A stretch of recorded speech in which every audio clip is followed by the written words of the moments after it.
still up for grabs here at Nottingham. Parade for our next race is coming up. This is an interesting race for the stayers, and of course we're hearing that Boherna Bridge, Trap 3, is having his final run. What's been a remarkable career for Chris Allsop. More about him in a moment.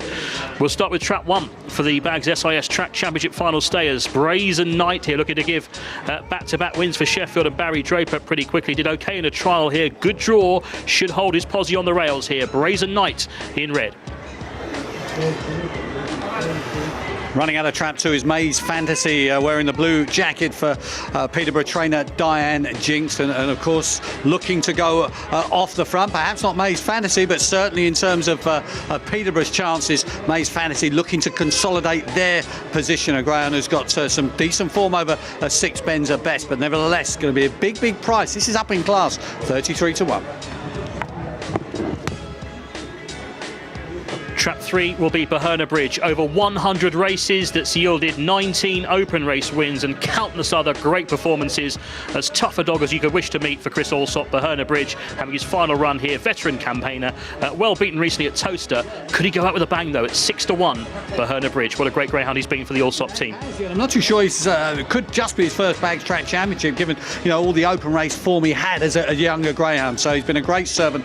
Good luck to Boherna Bridge. There he is, Claude Gardner, winner of the Derby with Alan Giff a few years back now. Zulu Baron represents him, and Steve Barron's removals, and a greyhound who's got plenty of decent 4 and 6 bend form at Hove. A 7 to 2 chance for your money. Yeah, hard to believe that was 14 years ago now when Alan Gift won the Greyhound Derby at a massive price for Claude. What about Fares Please? Newcastle need to get a few points on the board. Jimmy Fennick trains this greyhound, but this dog was impressive, I thought, in an open race here, winning from off the pace. He's got good 6 bend handicap form at home. Fares Please in Trap 5. He's a red hot favourite here. 6 to 4 for the Toon Army. I'm running out of Trap 6 is Make It White Sox, trained by Frank Gray, the Sittingbourne trainer. Of course, Sittingbourne heartened, I think, by that performance of David Allen's greyhound Sugar Rush, David Lee's greyhound, I should say, of Sugar Rush in the previous race. Make It White Sox came here for a trial last week and stayed on pretty well. That was over 500. The trip might just suit, but he'll want to lie handy early. And your selection is going to be? It's going to be Fares Please, running out of Trap 5 for Newcastle. OK, over 38 grand still alive in the jackpot. Great jackpot figures today on this afternoon meeting here at Nottingham. Let's go and join Matt Chapman. Enzo, 3 greyhounds absolutely dominating the betting here, but we've had this already this afternoon and seen some results along the way. I think the bookmakers are having a good time of it so far. Fares Please opened up at 6 to 4. Just 1 or 2 of them clipped it to 11 to 8 for a couple of seconds and then back to 6 to 4. Fares Please top price 9 to 4, widely available this morning. Brazen Knight is generally 9 to 4, though Peter Derrick down the end. You see Trap 1, top price 5 to 2. Brazen Knight, who was a 3 to 1 shot earlier on, and Zulu Baron is 7 to 2, as it was this morning. But I'd imagine pretty good so far, isn't it, for you boys? Good results, but turnover's no good. Turnover no good, but it's a terrific turnover in the shops. Results, there's nobody here. Yeah. Oh, what a shame. So the situation in the ring is that the results are going the bookmakers' way, but there are not enough punters here for them to take advantage of it. So in many ways, it's a huge result. Well, the runners are approaching, and of course Peterborough holds sway at the moment after their first 3 legs. They have 20 points, they lead the way, and they'll be hoping for more points here, of course, for this race. But they have the complete outsider, the 40 to 1 chance, which is Diane Jinks's Maze Fantasy, greyhound that has won over 6 bends, but it's also won over 8 bends.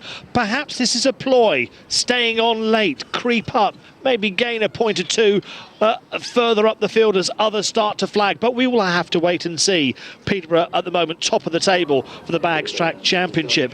Newcastle are bottom of the table, but they have the favourite here. Fares Please. This greyhound's been here before, of course, winning an open in 42.39. Tony and Hobbsy, what are your thoughts on this race? Well, Errol, I think the fact that Fairs Please has been around is a massive plus for the greyhound. Whether you want to back it at 6-4 though is perhaps questionable, isn't it? It's got to come from off the pace, you would imagine. Zulu Baron could show the early. I think one, as you were saying, is perhaps the best drawn dog in the race here. Brazen Knight down on the inside, of course. I think that greyhound got to the final of the 3 steps, I think, earlier in the year, didn't he, at Sheffield? Brazen Knight. He's been a decent competition dog for the Drapers down the years, but you're hoping that Newcastle can get their first maximum. Yeah, and I think, you know, the open race success over course and distance, you look at the times, you know, even compared to 1 or 2 of the trials, he's got plenty in hand on the clock as Fairs Please. A middle runner, not too badly drawn in trap 5. Got to get a position early, mind. There you go, Errol. Hobbsy's predicting it's going to be a case of 10 points for Newcastle with Fairs Please. Well, we're about to find out. Melanie Fennick there just putting in Fairs Please. I tell you what, I've had a hard day at the office today. Now the producer's digging me out. Can you believe it? That's 10 points, he says. Fairs Please, favourite in 5.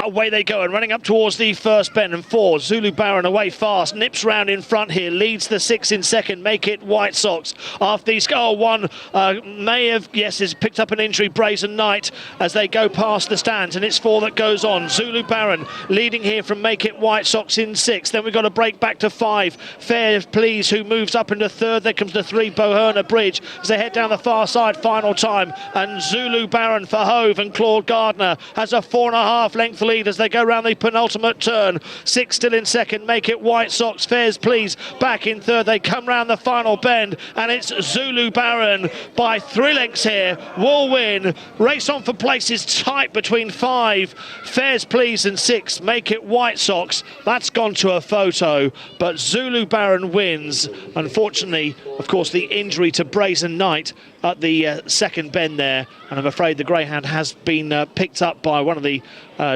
kennel hands here and is being brought over back to the kennels.